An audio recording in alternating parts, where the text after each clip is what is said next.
From the Homicide Studios in Santa Clarita, California, this is a Headache Soul production. Welcome to Just the Tip-Sters, America's favorite true crime podcast. I'm your host, Melissa Morgan, and with me today is my beautiful and talented co-host, the Earl of Sandwich.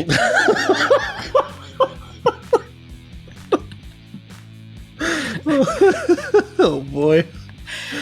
Or AKA Joshua Bevan. Yes, I'm here. Oh, man. Am I wrong? No, I am definitely the Earl of Sandwich. Joshua explained to me that every Saturday he makes his children call him that as he's making lunch. Yeah, no, absolutely. We discovered a new thing, the grilled cheese pizza. So it's a grilled cheese sandwich, and you make the grilled cheese sandwich, and then you put sauce and cheese and pepperoni on top, and then you make a pizza. So it's grilled cheese bottom and pizza top. I don't. It's a TikTok thing. We did it this weekend. It was all over the place. My brain hurts. Is it good? Yeah, it's good. I mean, it's fine. It's exactly what you think it'd be. But, okay, so you make the grilled cheese first. You grill up the grilled cheese. Okay. Then you put the stuff on top, and then you put that in the oven? You put it like in the broiler, yeah. Does it not burn the grilled cheese because you're cooking it twice? I just put it in the broiler. Oh, so it's a top so thing. It hits the top. Okay. And I hot and fast, so I probably would have double cooked the grilled cheese, but it didn't take that long. I just melted the cheese, got it bubbly. All right. Then I guess I'm going to give you a new title. You're the Viscount of Sandwich. The Viscount of Sandwich. You've been elevated. I've been elevated. Yeah, because of the pizza. Okay. Grilled cheese pizza. I'm still trying to figure it out, but I'm sure I will, right? Or not. It's like pizza, but then extra. But it's not. Cheese There's and a grilled bread. Cheese underneath it with bread, not crust. Yeah. So you just put the pizza toppings like marinara or pizza sauce, and then pizza sauce, pepperoni, cheese was what we did. I mean, you can put whatever toppings you want. Okay. Just feels decadent and weird. It's not a high dining. It could be. I mean, it sounds delicious. Why does everything have to be so extra? TikTok. Oh, okay. Yeah. Yeah. All right. I think we have different For You pages. Yeah. It's different stuff comes up. Yeah. I have a lot of like makeup and murder. That checks out. Yeah. I don't get food stuff unless it's someone making fun of people making queer food. I don't get any makeup nor murder. And that checks out. Yeah. Yeah, that checks out. I don't think that's good for you. Yeah, no. All right. I want to thank the new subscribers, Tipster Amy and Tipster Claudia on YouTube. Both of them subscribed this week. And we got a lovely email from Tipster Christina. She's the one that has to hide in the bathroom because she's laughing at work. Nice. Awesome. I'm glad that she gets to listen to us at work. And she wanted us to know that listeners on Spotify can only leave a star rating. They can't leave a written review. Oh, okay. Like the ones on Apple. But I can't access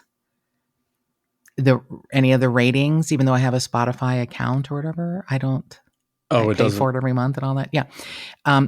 Everything is anonymous. Then why have a rating system? I know. Okay. But if you listen on Spotify, and if you wouldn't mind leaving us a rating, as long as it's a good one, a star rating. A star. Yeah. No, stop that. No, 5. 5. Yeah, okay. I would be very grateful. That's how people find us. I have no idea what my rating is there. So if anyone else can see it, or if you have access to the Spotify, caverns where they hide all the, so weird. I can absolutely see the reviews and ratings on Apple, but not on any other platform. That's why I get that service called Chartable once a week that sends to you, like, here's the platforms that you are charting on, and most always in different countries, not my own. I am a woman without a country, but yeah. So we would appreciate a rating or a review because that's how other people find us. And Lord knows we need to be found. So please do that. And if you or someone you know is coming to Los Angeles, we cannot recommend highly enough the Graveline tours. Our friends have put together a series of fantastic tours of different sights and scenes, and Joshua and I can absolutely recommend the Death Becomes Her tour, but they have many others. And I think I also sent to Joshua this week pictures of how Adam has still infected my Apple Watch and my iPhone. This is crazy. Mm-hmm. Like how I got to go to the Apple store and find a fucking genius and get him down and beat the fuck out of him and say, fix this. I don't even understand. Me either. And then you change it back. No, I don't. I go to settings and it's me. It's all you and okay. I don't know how to change the autofill to not be Adam. That's so bizarre. I tried to order things and it says send to Adam and then it puts up his phone number. Actually, his info. Yep. Wow. Yeah. That's craziness. Yeah. You're an alien. For Thank sure. you. Appreciate that. I need that validation. Yeah. Uh-huh. So if you're not afraid that Adam will infect all of your Apple products, please go to graveline.rip and enter the promo Tipster40 and you get 40% off of the regular ticket price. I mean, how magnificent is that? That's crazy cool. Yeah. And I can't wait for us to go on another. I'm stoked. Another one. Yeah. I still have my head wrapped around Manson's murderous spree. I think I want that one. Okay. I think I want that one. All righty. So I got, I told Joshua to be prepared to tell me to shut the fuck up. I got this case from one of our favorite detectives. Okay. Imagine you're a detective and you're acting on a search warrant on a homeless camp for a murder that happened a year earlier, and you have a search warrant for like all the people in the camp. You can interview them and take pictures. Okay. And there's another body. Oh my gosh. Yeah. Oh, wow. Yeah. Oh, wow. You are there. Okay. For the 2005 murder of Jose Angel Lopez. Jose Angel Lopez was murdered on April 30th of 2005. There was a search warrant on the homeless camp July 7th of 2005. Okay. And then they get called back because there's Jane Doe number 39 discovered May 23rd of 2006. Wow. Now they're still investigating Jose Lopez's murder because they believe it has to do with this. I'm going to try to describe the scene for you, and I tried to describe it to Joshua, and it's a lot. But they felt Jose's murder in Bell Gardens had something to do with this large homeless camp. Okay. Now, this homeless camp is located inside of a nursery, not babies, plants. Like plants. Yeah. Okay. A baby nursery. Yeah. There's a whole bunch of homeless people. That seems safe. That's where you drop your kids off every day. Exactly. Yeah.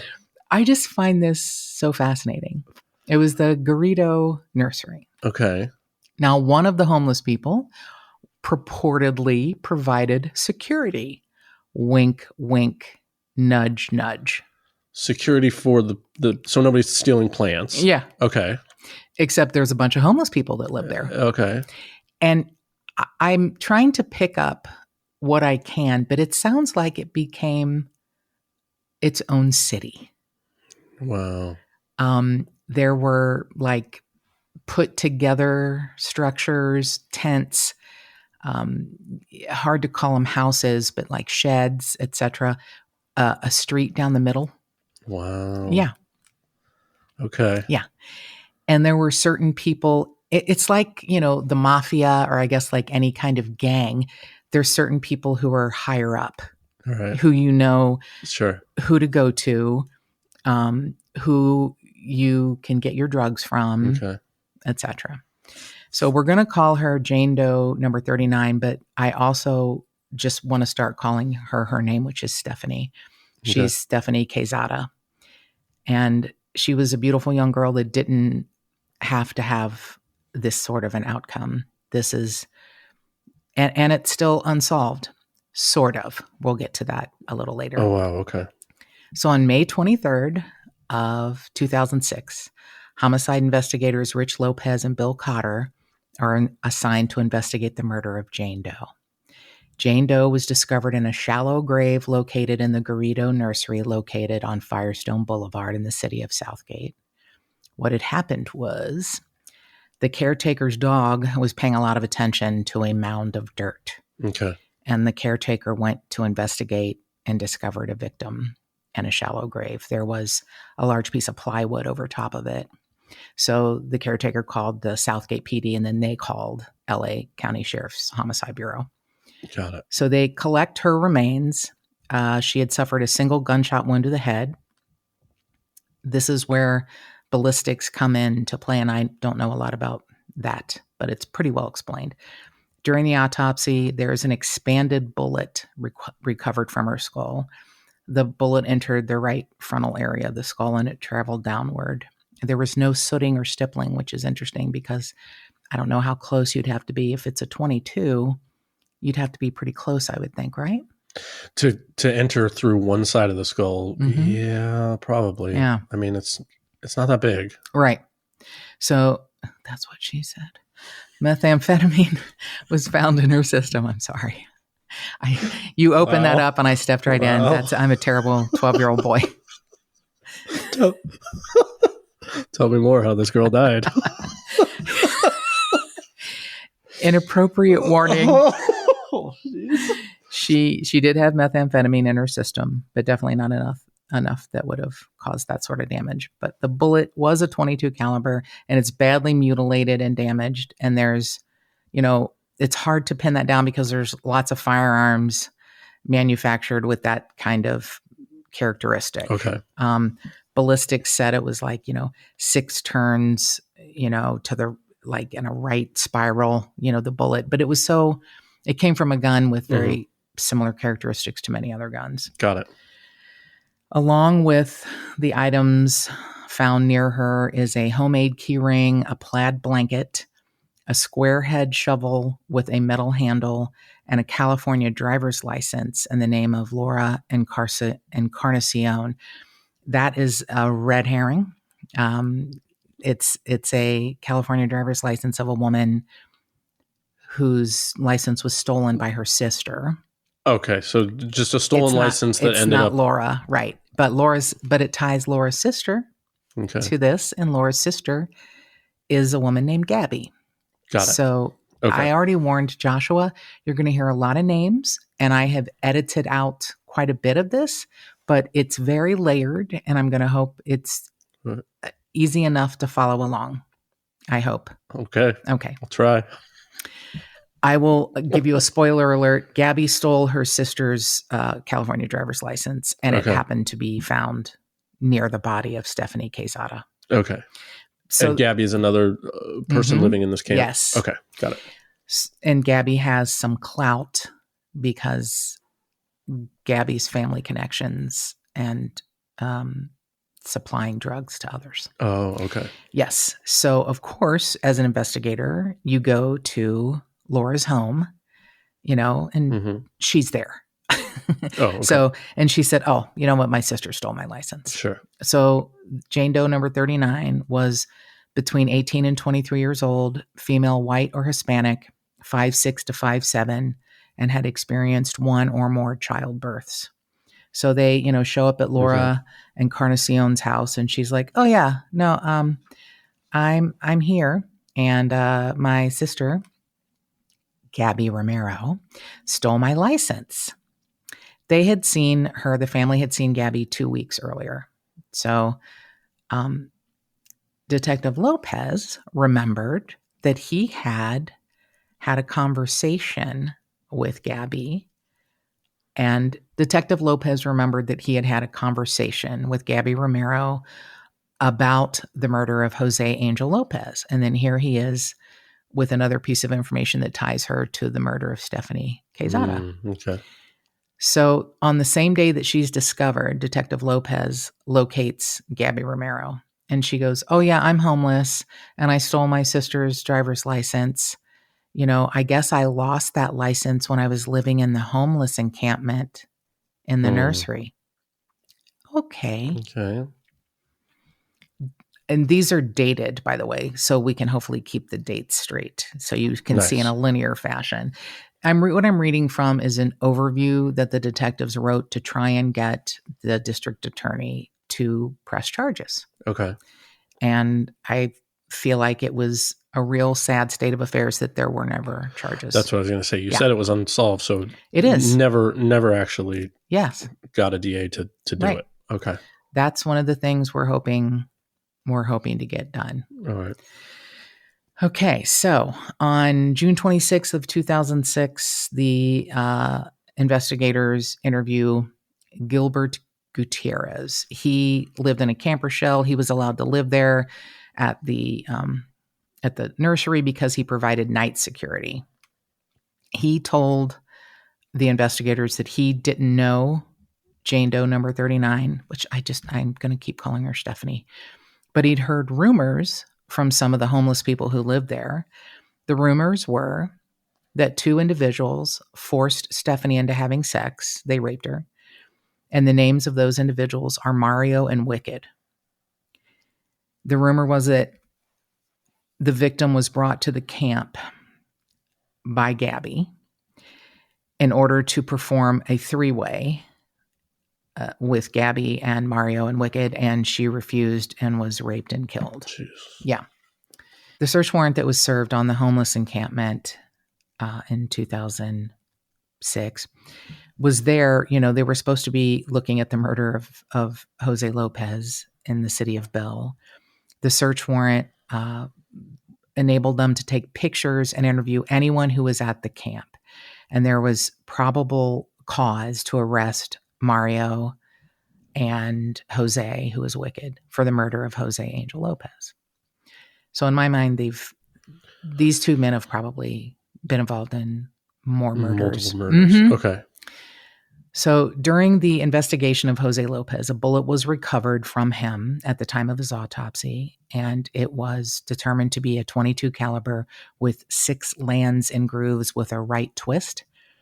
Okay. Unfortunately, that could be a lot Still of them. The same idea. Okay. Right. Could be the same bullet, same type of bullet and same type of gun that killed Stephanie. Okay. Could be. It could be, but it's not conclusive enough to... Exactly. Got it. Okay. They're similar and in close proximity to each other, but, they just can't be... There was damage to both of the bullets. I guess a .22 expands and tears apart. It's little, so it'll bounce around. Right. Yeah. I mean, bone will wreck it. Okay. Like it'll hit a bone and squish it or bounce, and right. That's okay. Because it's not big. It's not going very fast. It's Okay. So there was a lot of damage to both bullets. The one recovered from Jose and the one recovered from Stephanie. So there's a lack of sufficient individual characteristics to make it either identified as the same or eliminated. Okay. All right. September 15th of 2006, the coroner's office does a sketch trying to recreate what the victim looked like from her skull. They didn't get a good response when they passed out the sketch. They re-interviewed Gilbert Gutierrez, aka Gato. He, was the night security provided at the nursery, and he could not identify Stephanie. Or the sketch. And he said, I do remember some people coming to the nursery saying their daughter was missing and her name was Stephanie. And he said, I also know that Gabby talked to these people. Now, they don't know at this point that it's Stephanie Quezada. Oh, there's still Jane Doe at that point. You're going to find out how, but it takes a couple of years before that even. She's still Jane Doe 39. Got it. So they interview Gabby again, and she changes a bit of her story where she, didn't know Mario, didn't know Wicked, didn't know Stephanie or Jane Doe 39. And she now says, oh yeah, I met a woman named Stephanie at the camp, but she doesn't look like that sketch. So Stephanie was one of Mario's girlfriends, and she had been in the camp 6 months prior to the service warrant, which was, in 2005. Okay. She's murdered in 2006. Got it. And Gabby identifies her as one of Mario's girlfriends in the homeless camp. Apparently, Mario had many women. Well, he's got a lot going for him. Mm-hmm. Yeah. He is the supplier of the drugs. Mm-hmm. May of 2008.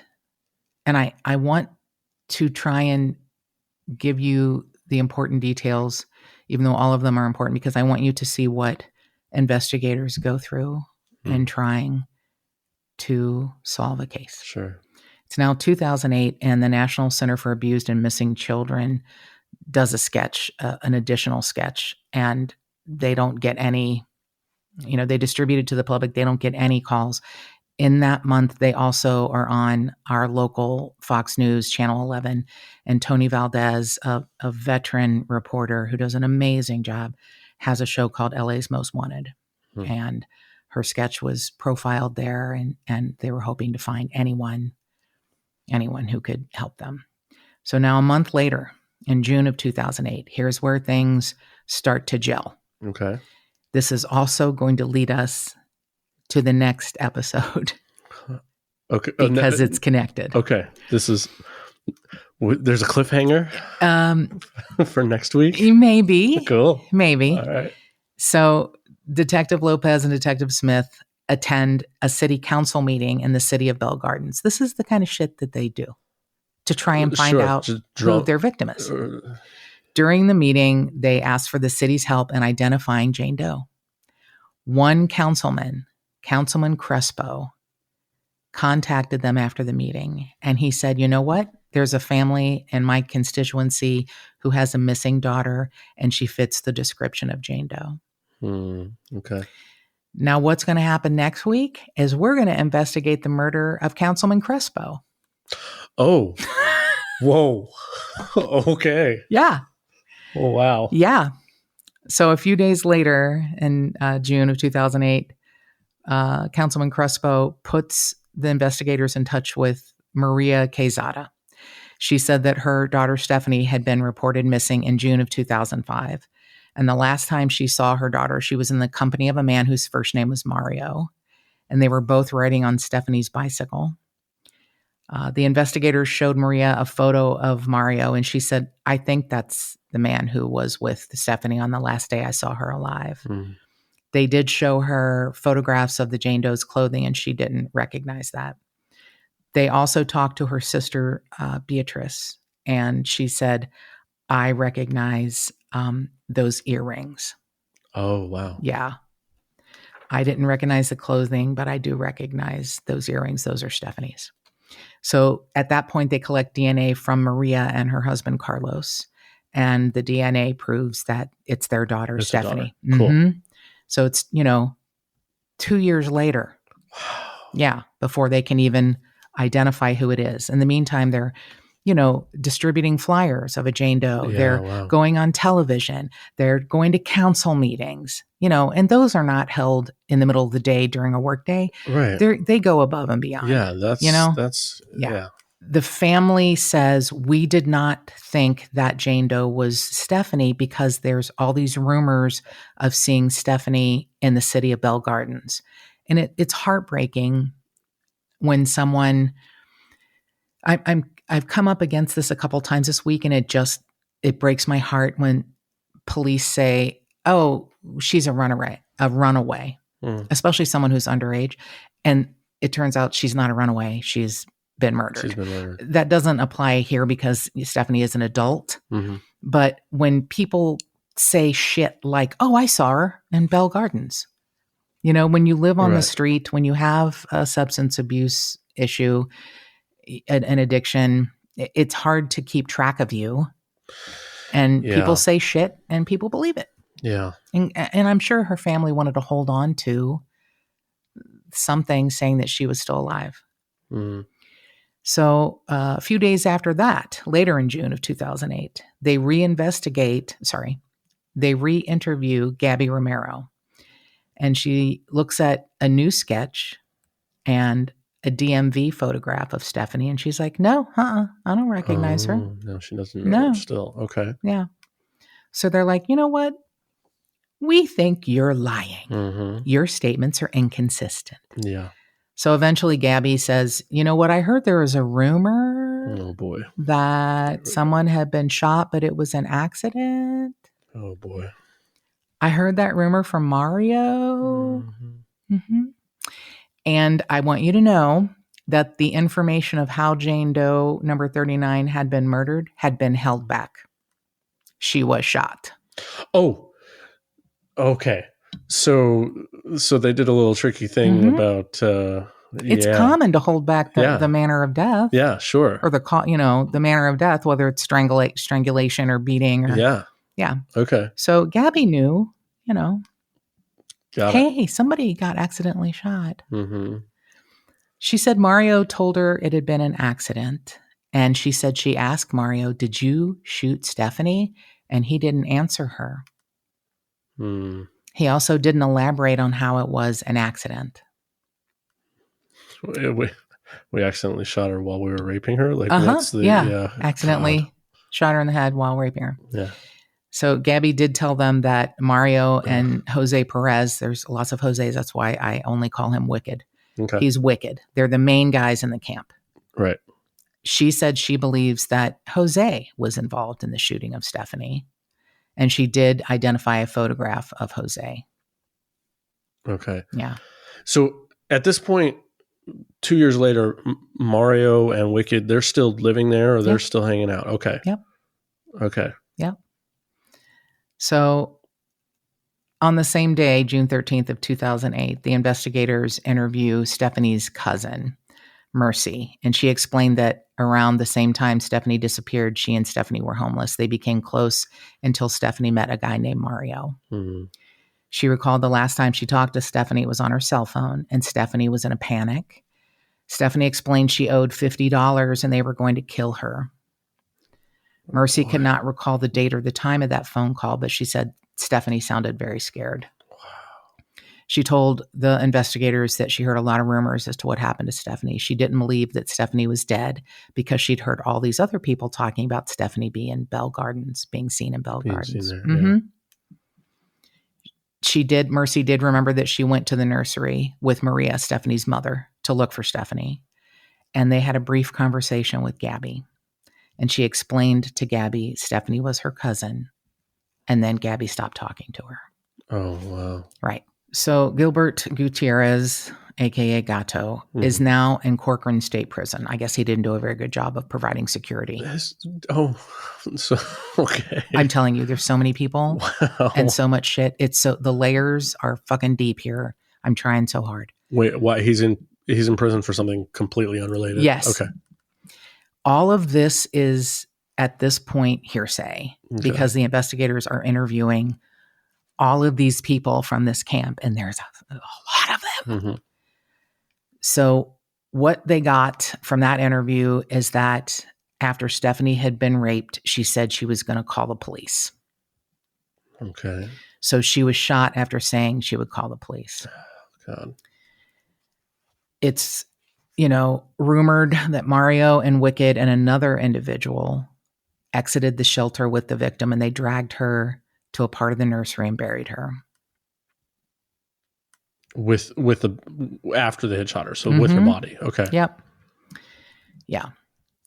Also, after the shooting, Gabby had been in the shelter and she ran out. And this, Gato said, I do remember Mario used to abuse Gabby, and I know that he shot her at one point. Mario shot Gabby? Mm-hmm. And, okay, wow. Guess where he shot her? Oh, well. In the ass. Oh, boy. And she goes back. Oh, well. I guess the power of addiction is very strong. Yeah. I mean. She goes back when she knows he killed Stephanie. Yeah. He shot her. He beats her. He shot someone else that ended in their losing their life. Wow. And she goes back. Yeah. Yeah. So Gato said, I did see a 38 and a 22 and a 9mm, and those belong to Wicked. Okay. But he also said, I think Wicked got those guns from Mario. All right. Yeah. So this is, again, it's all hearsay. Gatto said he heard from someone else that after the shooting, they wrapped the body up in what he believed was a carpet and carried it to that mound in the nursery and buried her where she was found. Boy. I don't understand this sentence, but it's pointed out that, Mario is one of the head people in the camp. He's selling weed and paying taxes. I don't know what that means. That's okay. I don't understand that sentence, but okay. He's a good dude. Yeah, sure. And that's funny. Someone else says that later on. Yeah. Someone who was, I can't even believe this. Okay. Yeah. So after this warrant was served on the homeless encampment, the investigators realized they have lots of other people that they have to, and there are lots of other interviews, basically all saying the same thing. Hey, I heard a rumor that a girl was, raped and she was going to go to the police and then she is shot, but I don't know her name or who did it, or I don't know. Okay. Yeah. A lot of that. So nobody's actually like witnessing things. They're just, the word is traveling around this camp. Uh-huh. Okay. I feel like it is a little bit like the telephone game. Mm-hmm. But I can tell you, one witness said, I know that Mario used drugs on girls and then would trade sex for that, or would use drugs on them so that they were, incapacitated and have sex with them. Jeez. Yeah. So another witness says, Gabby gave me some information about this victim. She said Mario told her that Wicked was going to scare Stephanie into staying in the camp. Wicked pointed the gun at Stephanie to scare her and it went off. The shooting was an accident. Gabby says to this, informant, I think her name was Stephanie. Okay. Yeah. She absolutely knew who it was. Right. Yeah. And she also, one of the things that's found with Stephanie is this homemade key ring. And Gabby said, yeah, that was mine. She didn't tell the investigators, but, she was shown a picture of the things found. She's the one who left her sister's license. Right. And her key ring is found with Stephanie. Right. So they were a little closer than I don't know who she is. Mm-hmm. Yeah. So they, received the official DNA report from the Department of Justice, and it's definitely Stephanie.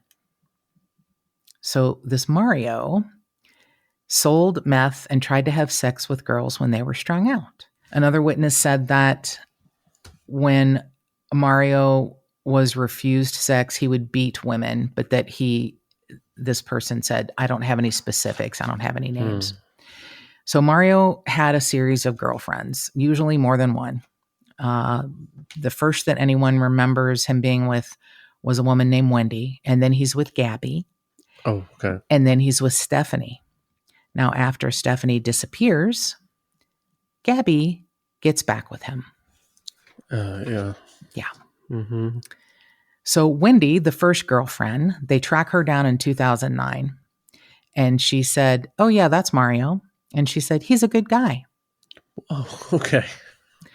She identifies a photograph of Jose Perez and says, oh, that's Wicked. He's the father of one of my kids. Oh, boy. Yeah. Okay. She said she dated Mario first, but then Gabby dated him, and then Stephanie came along. And she denied that Mario ever raped her, but she said he did hit me. Jesus. Yeah. She said, look, I had nothing to do with this. I was in prison when Stephanie disappeared. Here's my favorite part. She provides an alternate theory to Stephanie's death. She said Stephanie was dating guys from the Kansas Street and 18th Street gangs. Now, Mario was supposed to be in the 18th Street gang. Okay. But she said Stephanie had divided loyalties, but she doesn't really have any proof of that theory. So this woman comes along, and she is, I feel like, the most interesting part of this. In April of 2009, Anna Mendoza, I'm just going to call her Anna because there's a couple of Annas, and I'm not going to even talk about the other one. Okay. She seems like she wants to come clean, and she even reached out to try and help Stephanie. So she lived like across the street in this homeless camp from Mario. Okay. She identified a photograph of Stephanie. She said she knew Stephanie's ex-husband. So Stephanie was married. Well, they were together. I don't know that they were officially married, but she had 2 children. Oh, okay. Yeah. She said, Anna said that I told Stephanie, don't come back to this camp. Don't come back here. It's not a good place for you. Like as a friend. Okay. She said, Gabby brought Stephanie in to the camp. Stephanie, when she stayed in the camp, would stay with Mario. And Anna identified a photograph of Mario. And she said Stephanie was then addicted to meth by then. Yeah. Anna recalled 3 separate incidents that occurred prior to the murder of Stephanie. These incidents occurred between Stephanie, Mario, and other members of the camp. Anna recalled the first incident occurred approximately 2 days before her murder. On that day, Stephanie was in the camp area and she was noticeably crying. She met Anna at the camp and she allowed her to come into her makeshift residence and said, "What's wrong?" Stephanie was noticeably upset and tried to talk to Anna. She believed that Mario had raped her. She didn't say that, but that's what Anna gleaned. Sure. And she said, "Please leave the camp. Please leave this camp."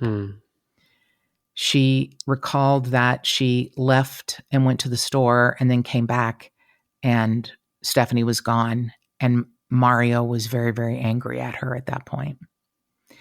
She told investigators that Stephanie was hiding in her residence, which is directly across the street from Mario's. Okay. Yeah. And Mario said, "Don't get involved." Mario got Stephanie out of Anna's house and said, house loosely termed, and said, don't get involved. Yeah, okay. Anna said that the second incident occurred that next day. Anna said that she was in her residence and she heard a woman scream. And she thought, hey, this came from Mario's fake house. Okay. So she goes to the front door of Mario's weird, lean-to and asks for Stephanie. And the door is closed. And she stood at the front door and said, "Is Stephanie okay?" And she didn't get any answer. And she's like, "I'm not going to go away until you tell me." And Mario said, No, you have to go away. And she said, "No, I'm not going to go away until I know that Stephanie's okay." Eventually, Stephanie said, I'm okay. And then Anna spent the rest of that day just watching Mario's house to see what was going on. And 3 or 4 hours later, Stephanie emerges crying. And she tried to communicate with Anna, but Mario was right next to her. And she, couldn't get her information across to her. And Mario said, "Let's go." Anna says to Mario, she doesn't want to go with you. And he says, "Don't get involved." Anna stated that later that day, she entered the camp and she observed Stephanie was arguing with Wicked and Mario, and they looked like they were going to hurt her. They were pointing, actually, Jose Perez, Wicked, was pointing a gun at her. Anna approached the group and tried to intervene on Stephanie's behalf. And they were trying to prevent Stephanie from leaving because they thought she was going to go to the cops. Yeah. Okay. So Anna says, "Let her go," to Wicked. And he said, "She's going to go to the cops and then we're all gone." Anna even said, "I'll be responsible for Stephanie." And she guaranteed that Stephanie would not go to the police. Anna said that, by putting my neck out, if she did go to the police, I would be in trouble too. Sure. But she did manage to get Stephanie away from the group and escorted her out of the camp. She tried to explain to Stephanie, "Look, these are bad people and you should never come back." Stephanie did seem scared, but Anna said the power of drugs is stronger. Yeah. Anna at that point thought everything was going to be okay for Stephanie. And then later that night, Anna sees Gabby ushering Stephanie back into the camp. Oh, okay. Gabby, so she did succeed in leaving, but then Gabby went out and convinced her to come back. Anna steps up and says, "What are you doing?" And Gabby says, "They just want to talk to her." Anna says, "It's like bringing a piece of meat to dogs." Oh, boy. Yeah. Gabby brought Stephanie to the dogs. Oh, God. Anna remembers that about 1 or 2 in the morning, she heard a single gunshot come from the direction of Mario's residence. She went to the front door and she was stopped by Wicked, and he was attempting to block her view, of what was going on across the street. She, was like, "What's going on? What was that?" And he said, "Don't worry about it." And she stood at her door while Jose, Wicked, is jumping up and down trying to, block her. And she sees Mario pushing a hand cart or a dolly. Okay. It's covered with boxes, and it looks like he's pushing it out of the camp area. Mario says, "What are you looking at?" Oh, jeez. Yeah. She remembers it as being about 4 feet long. It was like aluminum, and you could use it like standing up or lying flat. Yeah, okay. So it was lying flat. Yeah. Vertical. Or horizontal, sure. And there was something on top of it, but whatever was on top of it was covered by a bunch of boxes. Right. Yeah. The next day, she's walking to a nearby store with a friend, and she sees a vehicle, and the vehicle is Stephanie's. Stephanie used to give people rides in her car. I guess she also rode her bicycle, but she had a car, and she would give people rides, probably in exchange for drugs. So Anna thinks, why would Stephanie leave her car here? She's not at the camp anymore. Why would she leave her car there? Wow.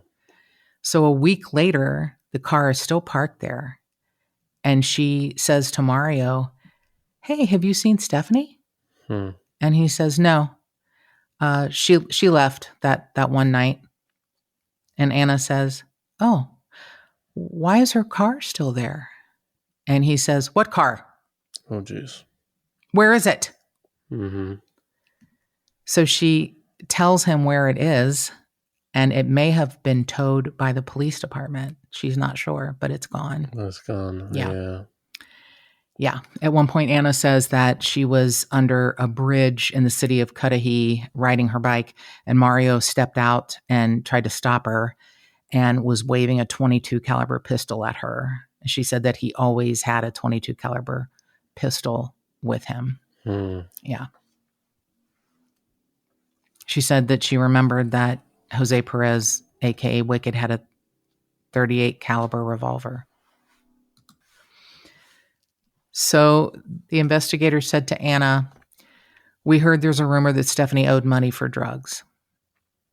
Anna said, "I don't believe that because Stephanie was having sex with Mario for drugs. She didn't have to pay for drugs." Okay. She said it's common for Mario to trade drugs for sex in the camp. She recalls that after she observed Mario pushing the cart dolly, Wicked came up to her residence and said, "If you saw or heard anything, you keep that to yourself because you've been to prison." Wow. He told her she had to keep quiet and she couldn't say anything about what she'd seen. Anna said the next day she followed the wheel impressions of the cart, and she followed it to the east end where there's a large dirt pile in the nursery.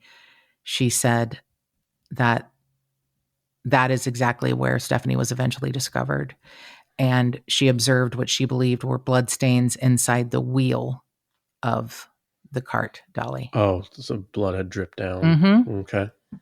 Investigators ask an interesting question to Anna. Why do you have so much clout with everyone in the camp, especially Jose and Mario? And she said, Mario sells the drugs, and the person supplying the drugs is a friend of mine. So there's an arrangement. For Mario to sell drugs, he has to leave her alone. Oh, okay. Yeah. And because she knew the person who supplied the drugs, she wouldn't have to pay any kind of tribute to the neighborhood for her drugs and what's going on. Got it. Yeah. Anna says the day that she heard the gunshot, she sees another homeless man named Danny digging a large hole at the east end of this dirt mound in the nursery. And she was watering plants, and she sees Danny digging in this mound, and she goes, "What are you doing?" And he says, "Oh, I'm making a jacuzzi." Oh boy. Mm-hmm. She said to Danny, the hole is pretty large, but he didn't answer her. She said, "I saw that he had a small shovel with a wooden handle and a steel blade." So the investigators showed Anna a picture of a plaid blanket that was recovered from Stephanie's gravesite. And she said, "Oh, that came from Wicked's house. That's off of Danny's bed." Oh boy. The one digging the hole. Mm-hmm. She was shown a photograph of the shovel that was recovered from the gravesite. And she said, "That looks like the shovel that Danny was digging the jacuzzi hole with. I think he used more than one shovel," she recalled. Mm-hmm. So they ask her, "Did Gabby Romero ever tell you anything about Stephanie?" And she said, "Gabby never told me anything about the murder, but I know she knows more about what happened to her." Gabby told her one day when she ran into her on the streets of this wonderful camp, "You know what? If they ask you, I don't know you, and you didn't see me." Yeah. They ask her if she had anything to do with Stephanie's murder. And she said, "No, I'm telling you the truth about everything I observed, and I feel bad that I didn't come forward earlier. I did pray for divine guidance, and I do feel better after telling you the truth." Mm-hmm. She said, "I remembered when I followed the bloodstains in the tracks of the cart, I observed the hole from the day before, and it was covered with a piece of plywood." When Stephanie's grave scene was processed, there was a piece of plywood on top. Yeah. So February of 2009, they talk to Danny, who's the roommate of Wicked, the one whose blanket. The hole digger? Danny the hole digger. That's what we'll call him. That's his gang name. Danny the hole digger. Some people call him Jacuzzi. But... Sure. His nickname's Jacuzzi. Yeah. Danny Jacuzzi. Yeah. He said, "Oh, no, I never lived there. I never lived at the camp, but I did visit there sometimes." Yeah, sure you did. He's like, "No, I don't know who Jose Perez is. I don't know who Wicked is. I don't know anyone named Mario. I go there sometimes. I buy drugs." Yeah. He doesn't know any of the women that he has shown pictures of from the camp. Not one woman. Yeah. Approximately 19 minutes into this interview, Danny becomes a little more forthcoming, and he goes, "Okay, yeah, that's Jose Perez. That's Wicked." Oh, okay. Yeah. All right. That guy's name is Mario. Yeah. Okay. He changed his statement again and said, "Sometimes I stayed in one of the sheds that was next to Mario. I would sleep there, but then again, I could sleep anywhere in that camp." They showed him a photograph of the plaid blanket that was found at Stephanie's gravesite. And he's like, "Nope, I don't recognize that." Now, this is fascinating. At this point, they use a ruse, which they're allowed to do. They're allowed to lie. Sure. They say, "This blanket contains your DNA. And there's a shovel recovered from Stephanie's gravesite. And your DNA is on that." Oh, boy. Yeah. "Your fingerprints are on this shovel." And he is once again advised that both of those items are found with the victim. And he said, I don't know what you're talking about. I don't know about any hole that was dug. I don't know anything." 34 minutes into the interview, he changes his mind and says, "Okay, I used the shovel that was in that picture. Mario told me to dig a large hole at the east end of the nursery. I dug the hole during the daylight hours. He didn't ask questions about why he was digging the hole. He was told to dig a very large hole." I guess because Stephanie's 5'7". He said he was using methamphetamines at the time, and Mario was going to hook him up with drugs. Okay. Yeah. He believed he would get free drugs from Mario if he dug this giant hole. He went on to say that after he dug the hole, he stayed in the camp and he remained in the residence that was belonged by Wicked Jose. Danny then decides to say, yeah, I remember there was a confrontation between Wicked and Mario and Stephanie. They were holding a gun on her. They were not going to let her leave the camp because she would go to the cops. Okay. They advise him, look, this woman was found in that hole you dug. And he said, I'm going to guess that Mario put her in the hole. Okay. Guess. He didn't witness any of it. Yeah. Okay. I believe Mario placed her in that hole. Mm-hmm. He then says, I do remember, like he still won't identify Stephanie, but he's the one who says, I do know that he shot his ex-girlfriend Gabby in the backside with a handgun. Yeah.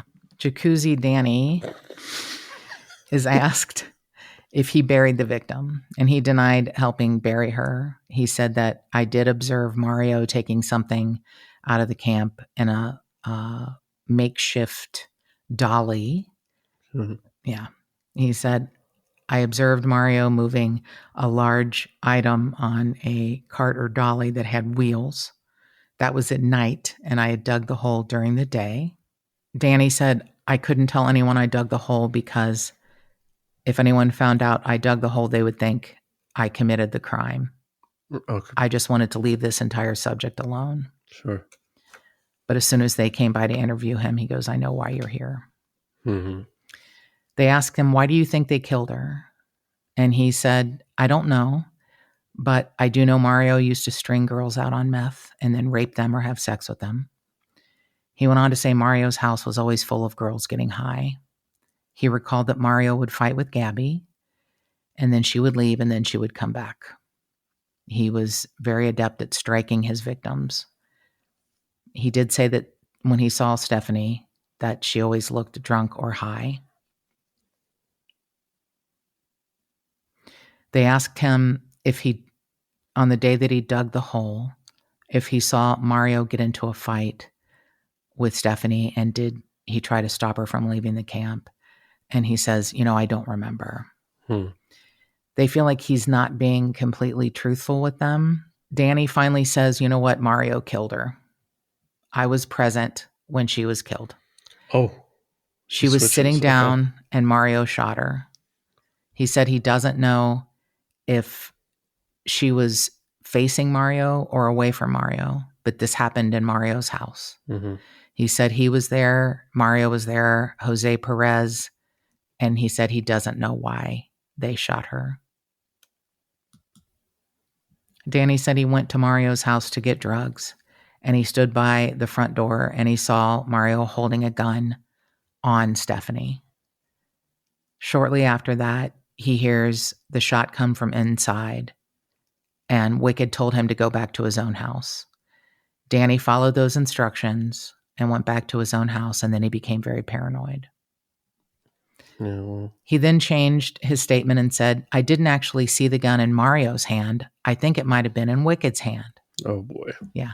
Okay. He changes his statement again and says, I didn't see the gun in Wicked's hands. I can only assume that Mario shot her. Mm-hmm. I heard his voice just before the shot, but I couldn't tell you what he was saying.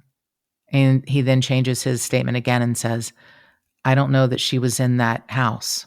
Oh, my gosh. Okay. Yeah. I did observe Mario pushing the cart, but I heard Wicked's voice. Mm-hmm. They eventually ask him, do you remember that Stephanie had a car?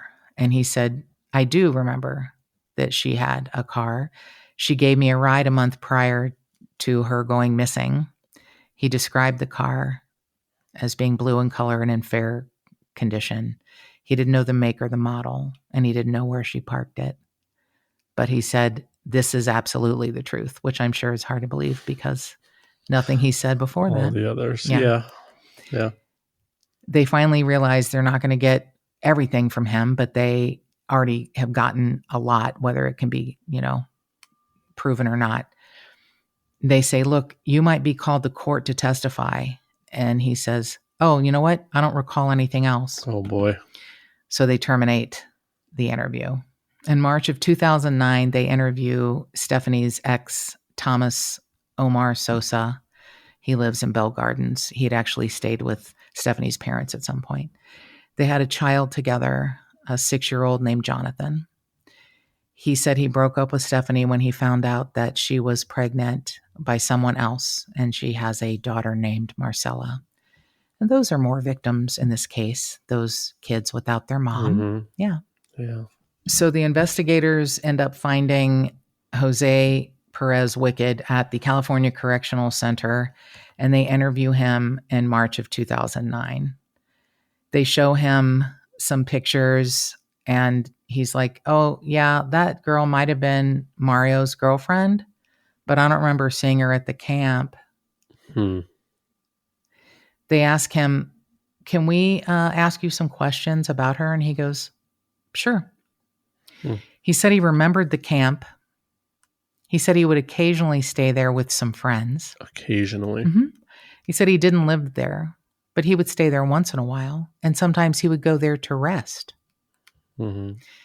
They asked him if he, ever shared a residence with Danny. And he said, yeah, sometimes he would stay there. Yeah. He said no one really would stay at one permanent place in that camp, but he did identify a photograph of Danny, his friend. Mm-hmm. They had recently been arrested together. He's then shown a photograph of Mario, and he goes, oh, yeah, I know that person is Mario. I don't think he lived at the camp, though. Yeah, boy. Yeah.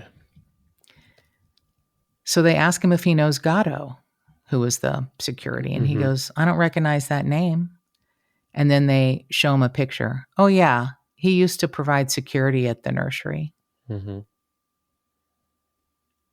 They show him a picture of where Stephanie was recovered. And he said, oh, I didn't know anything about that. Today's the first day I've ever heard about her or that she was buried there. Mm-hmm. They show him the blanket that was recovered from Stephanie's grave. And he says, nope, I've never seen that before. They show him the picture of the shovel that was recovered from Stephanie's grave. I'd never seen that either. They ask him, could you have ever touched that blanket or that shovel? And he goes, oh, I don't think I could have touched either of those objects. They tell him that several witnesses have told them about a confrontation between him and Stephanie, that he was trying to keep her from leaving the camp because she was going to call the cops because he and Mario raped her. He says, I don't know what you're talking about. I don't know any knowledge. I have no knowledge of that. Yeah. The investigators then say, Mario told his girlfriend that you killed Stephanie. Oh. Yeah. Perez says, I don't know what you're talking about. I didn't know her. I guess those people are lying. Mm-hmm. Wicked denied that he ever went to the camp to stay. He denied ever seeing Mario have a handgun. He denied ever possessing a handgun at all, especially while he was at the camp. He denied knowing anything about this incident. But he did tell investigators that he would go to the camp to get high, and he never had any knowledge of Stephanie.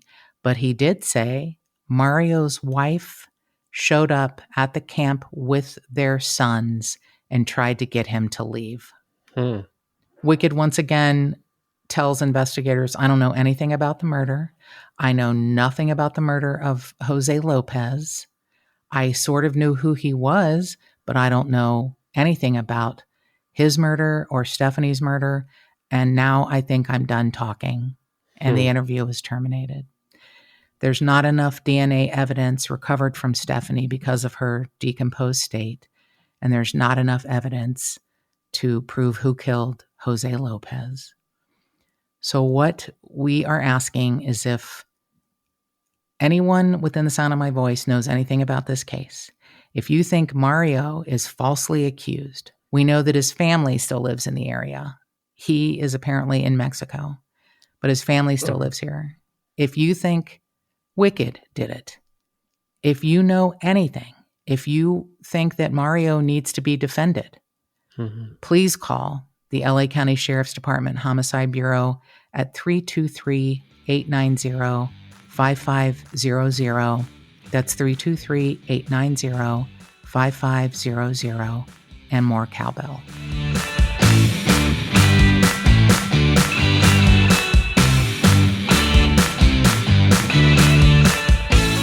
If you would like to support this podcast and get early access and other cool murderous swag, go to patreon.com/justthetipsters.